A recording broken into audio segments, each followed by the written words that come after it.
Good afternoon, everyone. My name is Aubrey Blosser, and I'm a Senior Program Manager on our Cloud Operations Management team at Microsoft. Today, we're here to talk a bit about the workforce, what's changed over the last 6 months, how are we thinking about working moving forward, both with our teams, and I'll share a bit about how Azure and our cloud infrastructure is really coming to the forefront to help industries across the board, from the education sector, government. We'll talk a little bit about agriculture and manufacturing. We're seeing huge strides in healthcare. So I'll touch a bit on some of these as we move through the presentation. And I'll spend a little bit of time on what Microsoft's doing for our employees too, and kind of how we're seeing this lend itself in other industries, and then talk a bit about what the landscape really looks like moving forward. So just to set the stage here and provide a view of our footprint, you'll see we today are reaching over 1 billion customers, over 20 million businesses, and we have data centers in over 150 locations globally. Last year, we were in around 60 Azure regions, and over the last year, we have grown that number by roughly 10, so quite a bit of expansion there. I'd like to talk a little bit about some of the areas where we're really seeing transformation, and this is prior to COVID, but also, we're seeing innovations above and beyond since the beginning of the year. For example, in the agriculture industry, we're seeing the usage of this farm beats business, the ability to test soil moisture remotely, the ability to track farm conditions and put all of this together in a data analysis package for the farmers to then be able to spend more value add time on other parts of their business. When you have this ability with the cloud to go out and monitor these things, working with different partners, and then bringing it all back to the decision makers, the people who are able to react and get ahead of certain issues out within their farms, this is adding a huge amount of time to their day and the ability to make educated decisions and excel in their business and increase their crop yields. In manufacturing, we'll talk a little bit about IoT.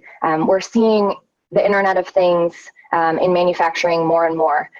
Connected factories, smart sensors in the factories, the ability to monitor facilities remotely. All of these things are allowing for people to spend, again, more time on value-add activities, whether that be process improvements or time with employees, developing teams, figuring out strategy. All of these things really, at the end of the day, come back and increase efficiency in many different markets. And of course, we're seeing huge strides in logistics as well. The ability to plan and be more agile. We're seeing huge advantages in the logistics industry where Azure has been a partnership.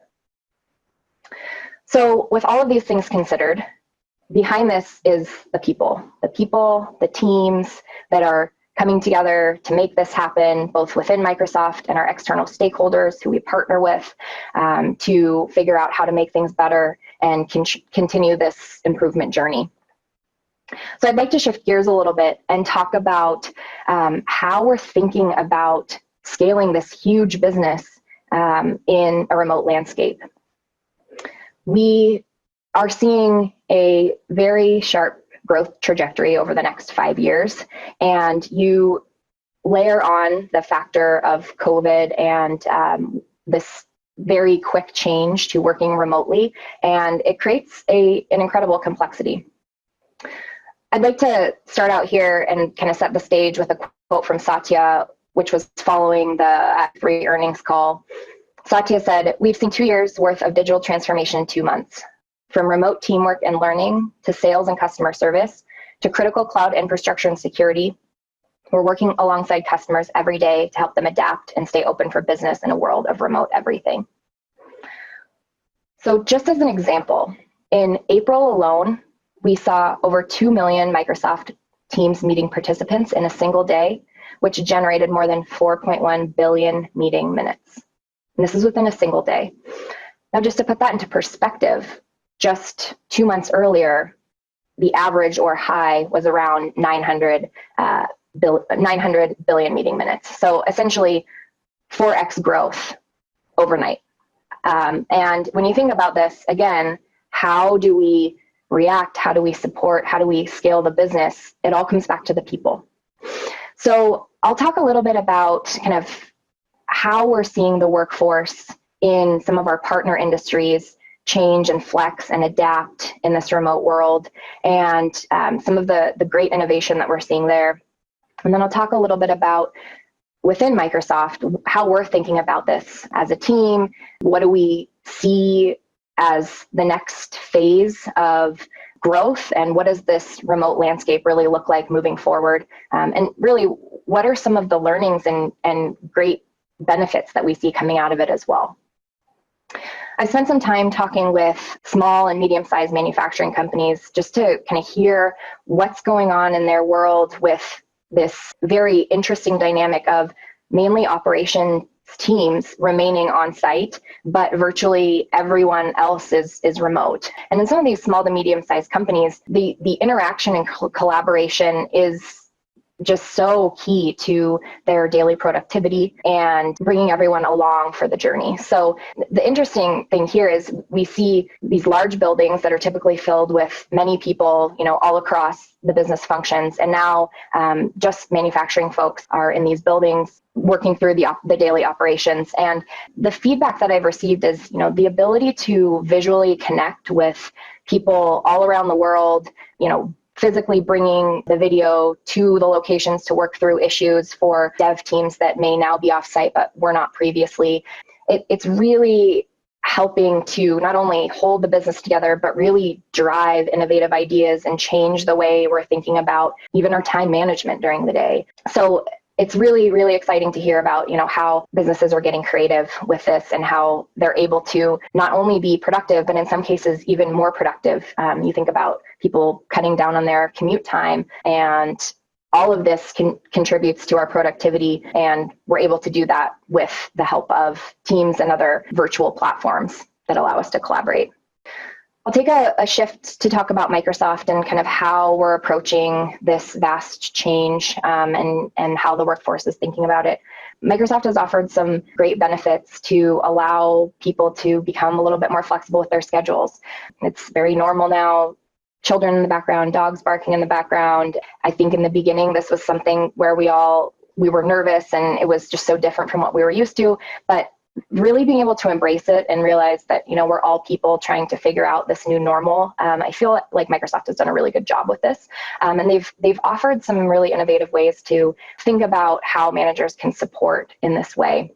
There are various schedule changes that have happened, different teams flexing and forming together to allow others to take leave when they need it. Really, we're seeing a completely different thought process in the way that we get our job done. Some people need to take large chunks of time off during the day. Other people are stepping in to make that work. We're taking meetings from remote locations other than our home when needed. But at the end of the day, there's this true sense of community and that we're all in this together. And these are some of the things that we're going out and talking about in other industries too, to see how Microsoft platforms can help increase that in our partner industries and with our partners.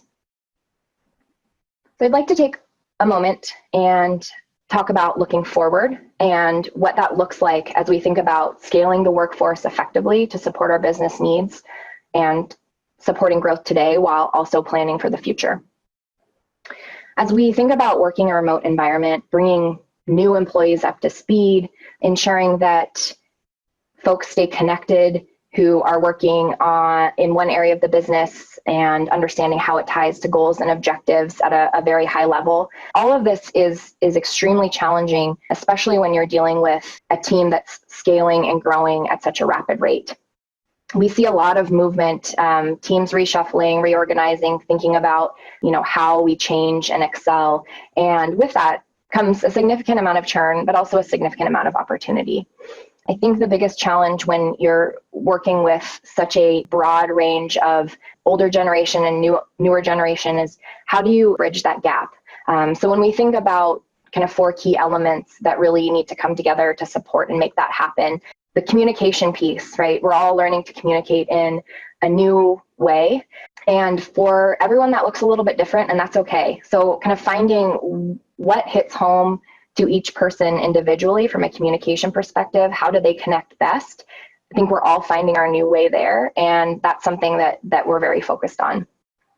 Building connections. It's different today. We don't have hallway conversations. A lot of the one-on-one meetings that I used to set up were because I ran into someone I hadn't seen in a long time. That's not happening anymore. There were some great conversations generated, ideas. It's just very different. So figuring out how we maintain and foster those key connections, how we step outside of our comfort zone to explore new connections, all of these things are extremely critical and challenging, and we're needing to think about these in a different way.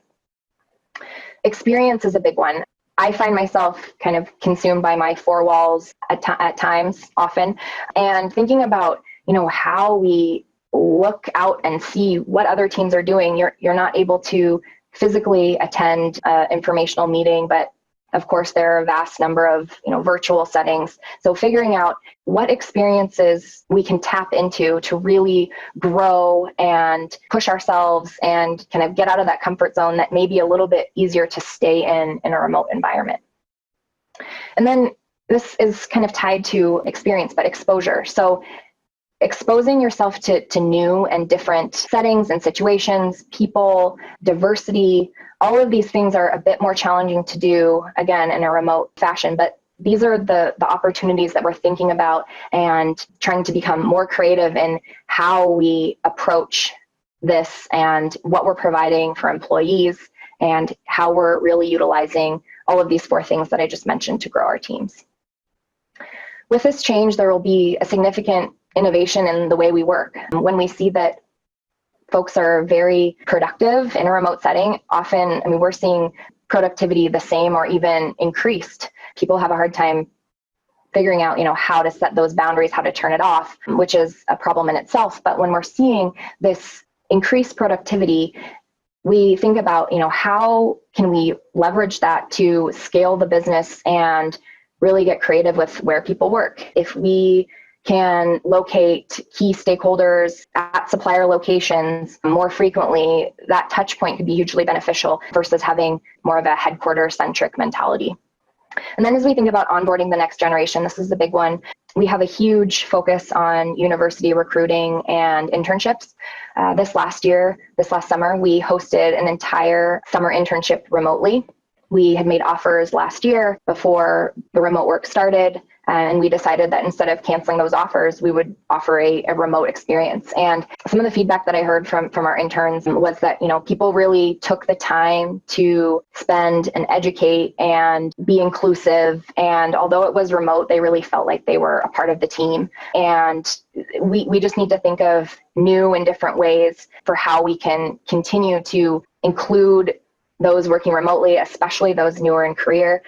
This is where mentorships and connections and really that support system needs to find a very key balance in order for those people to feel successful in this remote space. So that's one of the areas that we'll be spending a lot of time working on moving forward is, university hires and also those early in career. How do we bring them along and really help excel their journey and career path? So thank you for your time today. I hope you've learned a little bit more about Azure and cloud and how we're thinking about this new remote landscape. And thanks